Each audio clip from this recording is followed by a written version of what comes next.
Hello friend, welcome to my YouTube channel. मैं हूं Vivek Dahal, instructor BIT Sindri. आइए आज हम लोग डी फ्लिप फ्लॉप का ट्रूथ टेबल को वेरीफाई करते हैं और डिजिटल स्टोरेज ऑसिलोस्कोप से इनपुट आउटपुट वेवफॉर्म देखते हैं। तो इसमें हम लोग IC 7474 यूज करेंगे, जो डी फ्लिप फ्लॉप का IC है। तो ये IC का पिन डायग्राम है।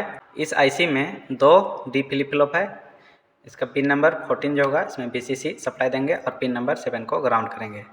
और अभी फ़िलहाल हम लोग पहला डी फ्लिप फ्लॉप को यूज करेंगे और ये जो है positive edge trigger D flip flop है। यहाँ पे सिर्फ ग्रेटर देन है, तो ये पॉजिटिव एज ट्रिगर है।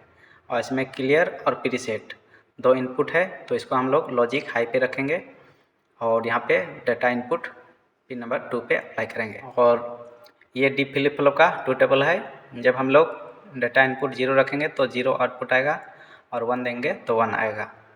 और यहाँ पे हम लोग ये सिंगल डी फ्लिप फ्लॉप को इसको कनेक्ट करेंगे और पिन नंबर 5 से नॉर्मल आउटपुट, पिन नंबर 6 से कॉम्प्लीमेंट आउटपुट देखेंगे। तो आइए पहले सर्किट कनेक्ट कर लेते हैं, उसके बाद हम लोग इस टेबल को वेरीफाई करेंगे। उसके बाद डिजिटल स्टोरेज ऑसिलोस्कोप से इनपुट आउटपुट वेवफॉर्म देखेंगे। तो यहाँ पे ये हम लोग का IC है, इसी को हम लोग कनेक्ट करेंगे। तो सबसे पहले हम लोग पावर सप्लाई कनेक्ट करेंगे। तो ये +5 वोल्ट सप्लाई है, तो इसको पिन नंबर 14 पे कनेक्ट करेंगे और ये ग्राउंड है, इसको पिन नंबर 7 पे कनेक्ट कर देंगे। तो ये पावर सप्लाई का कनेक्शन इस तरह से होगा। और हम लोग डी इनपुट यहाँ से देंगे, तो इसको पिन नंबर 2 पे कनेक्ट करेंगे।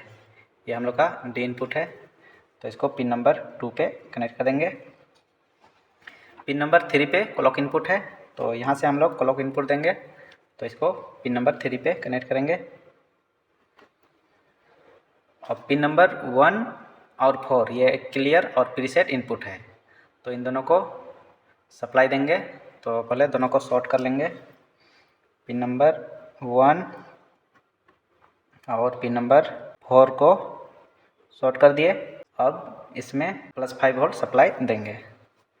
तो यहाँ से पिन नंबर 1 से पिन नंबर 14 पे एक वायर कनेक्ट कर दे रहे हैं। पिन नंबर 14 पे +5 वोल्ट सप्लाई है, तो यहीं पे एक वायर से कनेक्ट कर देंगे। तो ये पिन नंबर 1 से 14 पे शॉर्ट हो गया। अब हम लोग आउटपुट लेंगे पिन नंबर 5 से नॉर्मल आउटपुट। तो ये हम लोग का नॉर्मल आउटपुट होगा, तो इसको पिन नंबर 5 से लेंगे। और ये कम्प्लीमेंट आउटपुट, तो इसको पिन नंबर 6 पे लेंगे, 6 पे कनेक्ट करेंगे।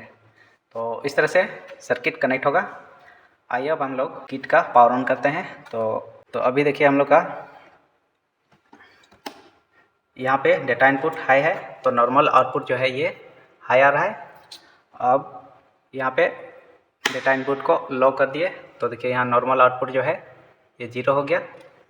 तो ये हम लोग जब 0 देंगे तो 0 आएगा, हाई देंगे तो हाई आएगा। देखिए अभी चेंज हो गया, यहाँ पे हाई कर दिए फिर लो कर दिए, तो देखिए लो हो गया, हाई कर दिए तो हाई हो गया।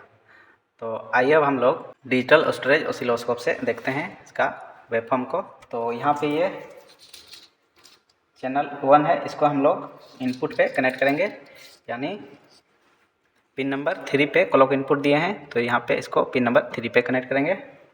और चैनल 2 को यहाँ से हम लोग नॉर्मल आउटपुट देखेंगे, तो नॉर्मल आउटपुट पिन नंबर 5 पे है, तो इसको यहाँ पे कनेक्ट करेंगे।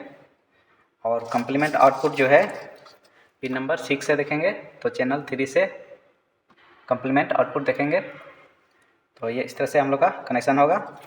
और CR और प्रोब का जो कॉमन पॉइंट है, तो उसको ग्राउंड पे कनेक्ट कर देंगे। तो पिन नंबर 7 ग्राउंड है, तो यहाँ पे इसको कनेक्ट कर देंगे। तो अब हम लोग का यहाँ पे जो डिस्प्ले हो रहा है ये क्लॉक इनपुट है और ये नॉर्मल आउटपुट है, ये कम्प्लीमेंट है।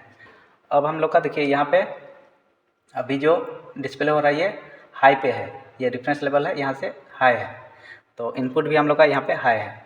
अब इसको अगर हम लोग 0 कर देंगे, तो देखिए अभी नॉर्मल आउटपुट ये 0 हो गया और कम्प्लीमेंट यहाँ पे हाई पे आ गया। तो इसको अगर हम लोग यहाँ पे पल्स देते जाएंगे 1 0 1 0, तो ये उसी तरह का वेवफॉर्म जनरेट कर देगा। देखिए